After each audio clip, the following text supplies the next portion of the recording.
ಇನ್ನು big boss ಮನೆಗೆ ಜಿಲ್ಲಾಡಳಿತದಿಂದ ಬೀಗ ಜಡದ ವಿಚಾರಕ್ಕೆ ಸಂಬಂಧಪಟ್ಟಂತೆ ಅರ್ಧಕ್ಕೆ ಸ್ಥಗಿತಗೊಂಡಿದೆ ಬಿಗ್ ಬಾಸ್ ಶೋ. ಸದ್ಯ ಬಿಗ್ ಬಾಸ್ ಮನೆಯಲ್ಲಿ ರಿಯಾಲಿಟಿ ಶೋ ಮುಂದುವರಿಯುತ್ತಾ ಅನ್ನೋ ಒಂದು ಪ್ರಶ್ನೆ ಈಗ ಎದುರಾಗಿದೆ.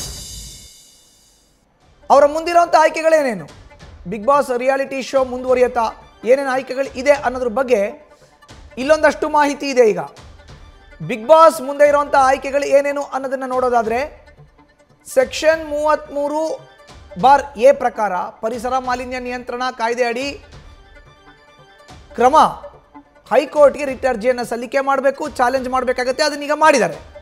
ವಕೀಲೆ ತೇಜಸ್ವಿನಿ ಆರೂರ್ ಅವರ ಮೂಲಕ ಕೋರ್ಟ್ಗೆ ಅರ್ಜಿಯನ್ನು ಸಲ್ಲಿಕೆ ಮಾಡಿದ್ದಾಗಿದೆ. ನೋಡಿ, ಸೆಕ್ಷನ್ 33(a) ಪರಿಸರ ಮಾಲಿನ್ಯ ನಿಯಂತ್ರಣ ಕಾಯ್ದೆ ಪ್ರಕಾರ ಹೈಕೋರ್ಟ್ಗೆ ರಿಟ್ ಅರ್ಜಿಯನ್ನು ಸಲ್ಲಿಕೆ ಮಾಡಬೇಕು, ಚಾಲೆಂಜ್ ಮಾಡಬೇಕಾಗುತ್ತೆ. ಅದನ್ನ ಇವಾಗ ಮಾಡಿದ್ದಾರೆ. ಹೈಕೋರ್ಟ್ನಲ್ಲಿ ಬಿಗ್ ಬಾಸ್ ವಾದ ಮಂಡಿಸೋದಕ್ಕೆ ಅವಕಾಶ ಇದೆ. ಇದು ನ್ಯಾಚುರಲ್ ಜಸ್ಟಿಸ್ನ ವೈಲೇಷನ್ ಅಂತ ಹೇಳಬಹುದು. ಸಾಮಾಜಿಕ ನ್ಯಾಯ ಒದಗಿಸುವಲ್ಲಿ ಮಂಡಳಿಯಿಂದ ಎಡವಟ್ಟಾಗಿದೆ ಅಂತ ಉಲ್ಲೇಖ ಮಾಡಬಹುದು. ಮತ್ತೊಂದು ಕಡೆಯವರು ಉತ್ತರವನ್ನು ಪಡೆಯದೆ ಕ್ರಮವಾಗಿದೆ. ಜಾಲಿವುಡ್ ಕಂಪನಿಯಿಂದ ನಿರ್ಲಕ್ಷ್ಯಕ್ಕೆ ಬಾಡಿಗೆದಾರನಿಗೆ ಶಿಕ್ಷೆ ಯಾಕೆ? ಇದು ಜಾಲಿವುಡ್ ಸ್ಟುಡಿಯೋ ಮಾಡಿರೋದು. ಜಾಲಿವುಡ್ ಸ್ಟುಡಿಯೋಗೆ ಪ್ರತ್ಯೇಕ ನೋಟಿಸ್ ಜಾರಿ ಮಾಡಬೇಕಾಗಿತ್ತು. ನಮ್ಮ ಕಾರ್ಯಕ್ರಮಕ್ಕಲ್ಲ, ಜಾಲಿವುಡ್ ಸ್ಟುಡಿಯೋಗೆ ನೀವು ಮಾಡಬೇಕು. ಅವರಿಂದ ಉತ್ತರವನ್ನು ಪಡೆದ ಬಳಿಕ ಈ ಕ್ರಮ ಆಗಬೇಕಾಗಿತ್ತು. ನೀವು ಏಕಾಏಕಿ ಬಂದು ಬೀಗ ಹಾಕೊಂಡು ಹೊಟ್ಟೋದ್ರೆ ಇವೆಲ್ಲವನ್ನ ಉಲ್ಲೇಖಿಸಿ ಹೈಕೋರ್ಟ್ನಲ್ಲಿ ಈ ಬಗ್ಗೆ ಸ್ಟೇ ಕೇಳಬಹುದು. ಕಾರ್ಯಕ್ರಮ ನಡೆಸೋಕೆ ಅವಕಾಶ ಕೊಡಿ, ಸ್ಟೇ ಕೊಡಿ ಅಂತ. ಜಿಲ್ಲಾಡಳಿತ ತಗೊಂಡಿರುವಂಥ ಕ್ರಮಕ್ಕೆ ಸ್ಟೇ ಕೊಡಿ ಅಂತ. ಇನ್ನು ಜಾಲಿವುಡ್ ಸ್ಟುಡಿಯೋ ವಿರುದ್ಧವೂ ಕೇಸ್ ದಾಖಲಿಸಬಹುದು. ಮಾಡಿಕೊಂಡಿರೋ ಒಪ್ಪಂದದ ಉಲ್ಲಂಘನೆ ಅಂತ ಕೇಸ್ ದಾಖಲಿಸೋ ಸಾಧ್ಯತೆ ಇರುತ್ತೆ, ಅವಕಾಶ ಇರುತ್ತೆ. ತಮಗಾಗಿರುವ ನಷ್ಟವನ್ನು ಜಾಲಿವುಡ್ ಭರಿಸಬೇಕು ಅಂತಲೂ ಕೇಳಬಹುದು. ಸೊ ಈ ರೀತಿ ಅರ್ಜಿಯಲ್ಲಿ ಒಂದಷ್ಟು ವಿಚಾರವನ್ನು ಉಲ್ಲೇಖ ಮಾಡಿ ಜಾಲಿವುಡ್ ಸ್ಟುಡಿಯೋ ಜಾಗದಲ್ಲಿ ಖಾಸಗಿ ವಾಹಿನಿ ಅವರು ಬಿಗ್ ಬಾಸ್ ಶೋನ ನಡೆಸ್ತಾ ಇದ್ದಾರೆ, ಬಾಡಿಗೆಗೆ ತೆಗೆದುಕೊಂಡಿದ್ದಾರೆ. ಅಂದರೆ ನಿಜವಾದ ಮೂಲ ಮಾಲೀಕರ ಮೇಲೆ ಆ್ಯಕ್ಷನ್ ಆಗಬೇಕು. ನಾವಲ್ಲಿ ಬಂದಿರೋದು ರೆಂಟ್ಗೆ, ಬಾಡಿಗೆಗೆ, ನಮ್ಮ ಮೇಲೆ ಕ್ರಮ. ನೀವು ನಮ್ಮ ಕಾರ್ಯಕ್ರಮ ನಿಲ್ಲಿಸ್ಬಿಟ್ರೆ ನಾವೆಲ್ಲಿ ಹೋಗಬೇಕು? ನಿಮ್ದು ಏನಿದ್ರು ಜಿಲ್ಲಾಡಳಿತದ್ದು ತಗಾದೇ ಇದ್ದರೆ ಅದನ್ನು ಮೂಲ ಮಾಲೀಕರ ಹತ್ರ ಇಟ್ಕೋಬೇಕು ಅನ್ನೋ ವಿಷಯವನ್ನು ಉಲ್ಲೇಖ ಮಾಡ್ತಾ, ನಾವಿಲ್ಲಿ ಬಾಡಿಗೆಗೆ ಬಂದಿದ್ದೀವಿ, ನಮಗೆ ನಮ್ಮ ಶೋನ ಕಂಟಿನ್ಯೂ ಮಾಡಲಿಕ್ಕೆ ಅವಕಾಶವನ್ನು ಕೊಡಿ ಅನ್ನೋ ಮೂಲಕ ಖಾಸಗಿ ವಾಹಿನಿ ಅವರು ಕೋರ್ಟ್ಗೆ ಅರ್ಜಿಯನ್ನು ಸಲ್ಲಿಕೆ ಮಾಡಬಹುದು. ಈಗ ಅದೇ ಅರ್ಜಿಯನ್ನು ಸಲ್ಲಿಕೆ ಮಾಡಿದ್ದಾರೆ ತೇಜಸ್ವಿನಿ ಆರೂರ್ ಅವರ ಮೂಲಕ. ವಕೀಲೆ ತೇಜಸ್ವಿನಿ ಆರೂರ್ ಅವ್ರ ಮೂಲಕ ಈಗ ಅರ್ಜಿಯನ್ನು ಸಲ್ಲಿಕೆ ಮಾಡಿದ್ದಾರೆ. ಇನ್ನು ಈ ಕಾರ್ಯಕ್ರಮ ಏನು ನಡೆಸ್ತಾ ಇದ್ದಾರಲ್ಲ ಆಯೋಜಕರು, ಅವ್ರಿಗೆ ಪ್ರತ್ಯೇಕವಾದಂಥ ನೋಟಿಸನ್ನು ನೀಡಬೇಕು ಜಿಲ್ಲಾಡಳಿತ. ಕಾರ್ಯಕ್ರಮವನ್ನು ಈ ರೀತಿ ಏಕಾಏಕಿ ಸ್ಟಾಪ್ ಮಾಡಬಾರ್ದು. ಹೀಗಾಗಿ ಕಾರ್ಯಕ್ರಮವನ್ನು ಸ್ಟಾಪ್ ಮಾಡಿದ್ದಾರೆ. ಜಿಲ್ಲಾಡಳಿತದ ಕ್ರಮಕ್ಕೆ ಸ್ಟೇ ಕೊಡಿ ಅಂತಲೂ ಕೂಡ ಖಾಸಗಿ ಕಾರ್ಯಕ್ರಮದ ಆಯೋಜಕರು ಅರ್ಥಾತ್ ಖಾಸಗಿ ವಾಹಿನಿ ಇವಾಗೇನೊಂದು ಅರ್ಜಿಯನ್ನು ಸಲ್ಲಿಕೆ ಮಾಡಿದ್ದಾರೆ, ಅವರು ಕೋರ್ಟ್ಗೆ ಮತ್ತೊಂದು ಅರ್ಜಿಯನ್ನು ಸಲ್ಲಿಕೆ ಮಾಡ್ಬೋದು. ನಿಮ್ದೇನಿದ್ರು ಮೂಲ ಮಾಲೀಕರ ಹತ್ರ ತಗಾದೆ ಇಟ್ಕೊಳ್ಳಿ, ನಮ್ಮ ಹತ್ರ ಬೇಡ, ನಾವು ಇಲ್ಲಿ ಬಾಡಿಗೆಗೆ ಬಂದಿದ್ದೀವಿ, ನಮಗೆ ನಮ್ಮ ಕಾರ್ಯಕ್ರಮವನ್ನು ಮಾಡೋಕ್ಕೆ ಅವಕಾಶ ಕೊಡಿ. ಸೆಕ್ಷನ್ 33(a) ಪ್ರಕಾರ ನಾವು ಮಾಲಿನ್ಯ ನಿಯಂತ್ರಣ ಮಂಡಳಿ ನಿಯಮ ಏನೇನಿದೆ ಅದನ್ನೆಲ್ಲ ಅನುಸರಿಸ್ತಾ ಇದ್ದೀವಿ. ಹೈಕೋರ್ಟ್ನಲ್ಲಿ ಬಿಗ್ ಬಾಸ್ ವಾದ ಮಂಡಿಸೋದಕ್ಕೂ ಅವಕಾಶ ಇದೆ. ಖಾಸಗಿ ಕಾರ್ಯಕ್ರಮ ಬಿಗ್ ಬಾಸ್, ಇದು ನ್ಯಾಚುರಲ್ ಜಸ್ಟಿಸ್ನ ವೈಲೇಷನ್ ಅಂತ ಅವರು ಹೇಳಬಹುದು. ಅದಾದ ಬಳಿಕ ಸಾಮಾಜಿಕ ನ್ಯಾಯ ಒದಗಿಸುವಲ್ಲಿ ಮಂಡಳಿಯಿಂದ ಎಡವಟ್ಟಾಗಿದೆ, ಸಾಮಾಜಿಕ ನ್ಯಾಯ ಒದಗಿಸ್ತಾ ಇಲ್ಲ, ಮತ್ತೊಂದು ಕಡೆಯವರನ್ನು ಉತ್ತರವನ್ನು ಪಡೆಯದೆ ಕ್ರಮವಾಗಿದೆ ಅಂತಲೂ ಕೂಡ ಹೇಳಬಹುದು. ಮಾಹಿತಿ ನೀಡ್ತಾರೆ ನಮ್ಮ ಪ್ರತಿನಿಧಿ ಪ್ರಜ್ವಲ್. ಈಗ ನೇರ ಸಂಪರ್ಕಕ್ಕೆ ಜಾಯ್ನ್ ಆಗಿದ್ದಾರೆ. ಪ್ರಜ್ವಲ್, ನೋಡಿ, ಈಗ ಅರ್ಜಿ ಸಲ್ಲಿಕೆ ಆಗಿದೆ ತೇಜಸ್ವಿನಿ ಆರೂರ್ ಎಂಬ ವಕೀಲೆಯ ಮೂಲಕ. ಈಗ ಕೋರ್ಟ್ನಲ್ಲಿ ಮಾಡಬೇಕಾದಂಥ ವಾದ ಏನೇನು ಇದೆಯಲ್ಲ ಬಿಗ್ ಬಾಸ್ ಕಡೆಯಿಂದ, ಅದರ ಬಗ್ಗೆ ಸಂಪೂರ್ಣ ವಿವರವನ್ನು ನೀಡೋದಾದರೆ ಪ್ರಜ್ವಲ್.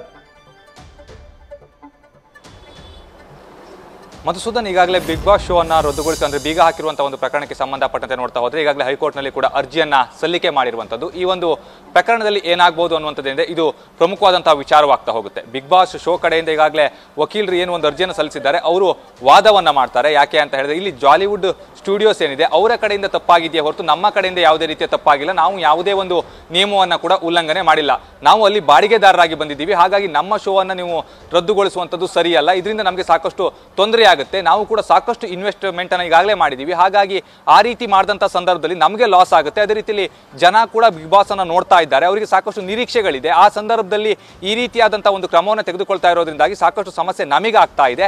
ಹಾಗಾಗಿ ಆ ಒಂದು ಆದೇಶಕ್ಕೆ ಸ್ಟೇ ಕೊಡಬೇಕು ಅನ್ನುವಂಥ ಒಂದು ವಾದವನ್ನ ಪ್ರಬಲವಾಗಿ ಮಂಡಿಸ್ತಾ ಹೋಗ್ತಾರೆ. ಯಾಕೆ ಅಂತ ಹೇಳಿದ್ರೆ ಇಲ್ಲಿ ನೀವು ಮಾಲೀಕರಿಗೆ ಸಮಸ್ಯೆಯನ್ನು ಮಾಡಬಹುದೇ ಹೊರತು ಬಾಡಿಗೆದಾರನಿಗೆ ಸಮಸ್ಯೆಯನ್ನು ಮಾಡುವಂಥದ್ದು ಸರಿಯಲ್ಲ. ನಾವು ಅವರೊಂದಿಗೆ ಒಪ್ಪಂದವನ್ನ ಮಾಡಿಕೊಂಡಿರ್ತೇವೆ. ಆ ಒಂದು ಒಪ್ಪಂದಕ್ಕೆ ಸಂಬಂಧಪಟ್ಟಂತೆ ನಾವು ಕಾರ್ಯಕ್ರಮವನ್ನ ಇಲ್ಲಿ ನಡೆಸ್ತಾ ಇರುವಂತದ್ದೇ ವಿನಃ ಬೇರೆ ಯಾವುದೇ ರೀತಿಯಲ್ಲೂ ಕೂಡ ನಮಗೂ ಅಥವಾ ಈ ನೋಟಿಸ್ಗೂ ಯಾವುದೇ ರೀತಿಯ ಸಂಬಂಧ ಇಲ್ಲ ಅನ್ನೋದನ್ನ ಕೂಡ ಅವರು ವಾದವನ್ನ ಮಾಡ್ತಾ ಹೋಗ್ತಾರೆ. ಮತ್ತೊಂದು ಕಡೆಯಲ್ಲಿ ನಾವು ನೋಡ್ತಾ ಹೋದ್ರೆ ಅಂದ್ರೆ ಈಗಾಗಲೇ ಸ್ಟುಡಿಯೋ ಕಡೆಯಿಂದಲೂ ಕೂಡ ಒಂದು ಅರ್ಜಿ ಸಲ್ಲಿಕೆ ಆಗಿರುವಂತದ್ದು. ಅವರು ಸಾಕಷ್ಟು ವಿಚಾರವನ್ನ ಕೂಡ ಉಲ್ಲೇಖವನ್ನ ಮಾಡ್ತಾ ಹೋಗ್ತಾರೆ. ಯಾಕೆ ಅಂತ ಹೇಳಿದ್ರೆ ಈ ಒಂದು ಪ್ರಕರಣದಲ್ಲಿ ಅವರ ಮೇಲೆಯೇ ನಿಯಮ ಉಲ್ಲಂಘನೆ ಇರೋದ್ರಿಂದಾಗಿ ಅವರು ನೋಟಿಸ್ ಕೊಟ್ಟಂತ ಸಂದರ್ಭದಲ್ಲಿ ನಾವು ಯಾವ ಒಂದು ರೀಪ್ಲೇಯನ್ನ ಕೊಟ್ಟಿದ್ವಿ ಅಥವಾ ರೀಪ್ಲೇಯನ್ನ ಕೊಟ್ಟಿರ್ಲಿಲ್ವಾ ಅನ್ನೋದ್ರ ಬಗ್ಗೆ ಕೂಡ ಕೋರ್ಟ್ಗೆ ಮಾಹಿತಿಯನ್ನು ಒದಗಿಸ್ತಾರೆ.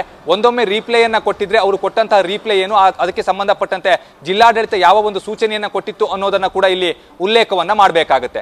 ಅದೇನೋ ಆಗಿಲ್ಲ ಅಂತ ಹೇಳಿದ್ರೆ ಅಂದ್ರೆ ಅವರು ಒಂದೊಮ್ಮೆ ರೀಪ್ಲೇಯನ್ನೇ ಕೊಟ್ಟಿರಲಿಲ್ಲ ಅಂತ ಹೇಳಿದ್ರೆ ಒಂದೊಮ್ಮೆ ನಮಗೆ ಸಿಬ್ಬಂದಿಗಳಿಗೆ ಈ ವಿಚಾರ ಗೊತ್ತಾಗಿತ್ತು, ಆದ್ರೆ ಅವರು ಮಾಲೀಕರಿಗೆ ಈ ವಿಚಾರವನ್ನು ತರುವಲ್ಲಿ ವಿಫಲರಾದ್ರು. ಹಾಗಾಗಿ ನಮಗೆ ಈ ವಿಚಾರ ಗೊತ್ತಿರಲಿಲ್ಲ ಅನ್ನುವಂತ ಒಂದು ವಾದವನ್ನ ಕೂಡ ಸ್ಟುಡಿಯೋ ಕಡೆಯಿಂದ ಮಂಡಿಸುವಂತ ಒಂದು ಸಾಧ್ಯತೆಯೂ ಕೂಡ ಇರುತ್ತೆ. ಇನ್ನೊಂದು ಕಡೆಯಲ್ಲಿ ಕೇವಲ ಬಿಗ್ ಬಾಸ್ ಶೋ ಮಾತ್ರ ಅಲ್ಲಿ ನಡೀತಾ ಇಲ್ಲ, ಅಲ್ಲಿ ಬೇರೆ ಬೇರೆ ಇವೆಂಟ್ಗಳು ಕೂಡ ಇರೋದ್ರಿಂದಾಗಿ ಆ ಒಂದು ಇವೆಂಟ್ಗೂ ಕೂಡ ಸಮಸ್ಯೆ ಆಗುತ್ತೆ. ಅದೇ ರೀತಿಯಲ್ಲಿ ಅಲ್ಲೂ ಕೂಡ ಕೋಟಿಗಟ್ಟಲೆ ಹಣವನ್ನು ಇನ್ವೆಸ್ಟ್ ಮಾಡಿರ್ತಾರೆ, ಅವರಿಗೂ ಕೂಡ ಸಮಸ್ಯೆ ಆಗುತ್ತೆ. ಹಾಗೆ ಜನರಿಗೂ ಕೂಡ ಇಲ್ಲಿ ಸಾಕಷ್ಟು ಸಮಸ್ಯೆ ಆಗಬಹುದು. ಅವರಿಗೆ ಸಮಸ್ಯೆ ಆದಂಥ ಸಂದರ್ಭದಲ್ಲಿ ಅದು ಯಾವೊಂದು ವಿಚಾರಕ್ಕೆ ಸಂಬಂಧಪಟ್ಟಂತೆ ಅಲ್ಲಿ ಮುಖ್ಯವಾಗಿ ಯಾವೊಂದು ಅಂಶವನ್ನು ಕೋರ್ಟ್ನಲ್ಲಿ ಉಲ್ಲೇಖವನ್ನ ಮಾಡ್ತಾರೆ ಅಂದ್ರೆ ಜನರಿಗೆ ಸಮಸ್ಯೆ ಆಗುತ್ತೆ ಅಥವಾ ಕೋಟಿಗಟ್ಟಲೆ ಹಣವನ್ನು ಇನ್ವೆಸ್ಟ್ ಮಾಡೋರಿಗೆ ಸಮಸ್ಯೆ ಆಗುತ್ತೆ. ನಾವು ಆದಷ್ಟು ಬೇಗ ಆ ಒಂದು ಏನೀಗ ನೋಟಿಸ್ ಕೊಟ್ಟಿದ್ರೆ ಅದನ್ನ ನಾವು ಸರಿಪಡಿಸಿಕೊಳ್ಳುವಂತ ಒಂದು ಕೆಲಸವನ್ನ ಮಾಡ್ತೀವಿ. ಯಾವ ರೂಲ್ಸ್ ಅನ್ನ ನಾವು ಉಲ್ಲಂಘಿಸಿದೀವಿ ಅದೆಲ್ಲವನ್ನ ಕೂಡ ಸರಿಪಡಿಸಿಕೊಳ್ಳುವಂತಹ ಒಂದು ಕೆಲಸವನ್ನ ಮಾಡ್ತೀವಿ. ನಮಗೆ ಸಮಯಾವಕಾಶವನ್ನ ಕೊಡಿ, ಅದು 3 ದಿನ ಆಗಿರ್ಬೋದು ಅಥವಾ 1 ವಾರ ಆಗಿರ್ಬೋದು, ನಮಗೆ ಸಮಯಾವಕಾಶವನ್ನ ಕೊಟ್ಟು ಈ ಒಂದು ಆದೇಶಕ್ಕೆ ಸ್ಟೇ ಕೊಡಿ ಅನ್ನುವಂತ ಒಂದು ಮನವಿಯನ್ನ ಮಾಡುವಂತ ಒಂದು ಸಾಧ್ಯತೆಯು ಕೂಡ ಇಲ್ಲಿ ದಟ್ಟವಾಗಿದೆ ಅಂತಾನೆ ಹೇಳ್ಬೋದು. ಅದೇ ರೀತಿಯಲ್ಲಿ ವಾದವನ್ನ ಮಂಡಿಸ್ತಾರೆ. ಆ ಸಂದರ್ಭದಲ್ಲಿ ಕೋರ್ಟ್ ಯಾವ ಒಂದು ನಿರ್ಧಾರಕ್ಕೆ ಬರುತ್ತೆ ಅನ್ನುವಂಥದ್ದು ಕೂಡ ಪ್ರಮುಖವಾದಂತಹ ಒಂದು ವಿಚಾರವಾಗಿರುವಂಥದ್ದು. ಈಗಾಗಲೇ ಅರ್ಜಿಯನ್ನ ಸಲ್ಲಿಕೆ ಮಾಡಲಾಗಿದೆ. 2:30ಕ್ಕೆ ವಿಚಾರಣೆಯನ್ನ ಕೂಡ ಕೋರ್ಟ್ ಮುಂದೂಡಿದೆ. ಇಲ್ಲಿ ಕೋರ್ಟ್ ಮುಂದೂಡಿಕೆ ವಿಚಾರಣೆ ನಡೆಯುವಂತಹ ಸಂದರ್ಭದಲ್ಲಿ ಏನಿದೆ ಈ ಎಲ್ಲ ಅಂಶಗಳನ್ನ ಇವರು ಉಲ್ಲೇಖವನ್ನ ಮಾಡಿ ವಾದ ಮಾಡಿದ್ದೇ ಆಗಿದ್ರೆ ಖಂಡಿತವಾಗಿಯೂ ಕೂಡ ಇವರಿಗೆ ಒಂದು ಆಶಾದಾಯಕವಾದಂತಹ ಒಂದು ಫಲ ಸಿಗುವಂತಹ ಒಂದು ಸಾಧ್ಯತೆಯೂ ಕೂಡ ಇರುತ್ತೆ. ಇಲ್ಲದೆ ಹೋದಂತಹ ಸಂದರ್ಭದಲ್ಲಿ ಅಂದ್ರೆ ಕೋರ್ಟ್ಗೆ ಇವ್ರಿಗೆ ಮಂಡಿಸ್ತಾ ಇರುವಂತಹ ವಾದ ಕನ್ವಿನ್ಸ್ ಆಗಿಲ್ಲ ಅಂತ ಹೇಳಿದ್ರೆ ಮತ್ತೆ ವಿಚಾರಣೆಯನ್ನು ಮುಂದೂಡುವಂತ ಒಂದು ಸಾಧ್ಯತೆಯೂ ಕೂಡ ಇರುತ್ತೆ ಅಂತಾನೆ ಹೇಳ್ಬೋದು. ಮಧುಸೂದನ್, ಧನ್ಯವಾದ ಪ್ರಜ್ವಲ್ ನಿಮ್ಮ ಮಾಹಿತಿಗೆ.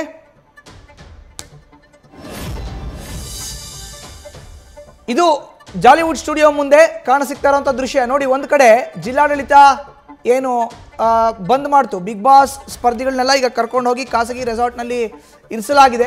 ಖಾಸಗಿ ವಾಹಿನಿಯಲ್ಲಿ ಪ್ರಸಾರವಾಗ್ತಿದ್ದಂಥ ಬಿಗ್ ಬಾಸ್ ಶೋನ ಸ್ಪರ್ಧಿಗಳನ್ನು ಈಗ ಒಂದೆಡೆ ಕರೆದುಕೊಂಡು ಹೋಗಿ ಇಡಲಾಗಿದೆ. ಬಟ್ ಈಗ ಅರ್ಜಿ ಕೂಡ ಸಲ್ಲಿಕೆ ಆಗಿದೆ ಖಾಸಗಿ ವಾಹಿನಿಯಿಂದ. ಖಾಸಗಿ ವಾಹಿನಿ ಆಯೋಜನೆ ಮಾಡಿದಂಥ ಕಾರ್ಯಕ್ರಮಕ್ಕೆ ಈಗ ಬಿಗ್ ಶಾಕ್ ಎದುರಾಗಿದ್ದಂಥದ್ದು ಜಿಲ್ಲಾಡಳಿತದಿಂದ. ಬಟ್ ಈಗ ಅರ್ಜಿಯಲ್ಲಿ ಸಂಪೂರ್ಣವಾಗಿ ಉಲ್ಲೇಖ ಮಾಡಲಾಗಿದೆ.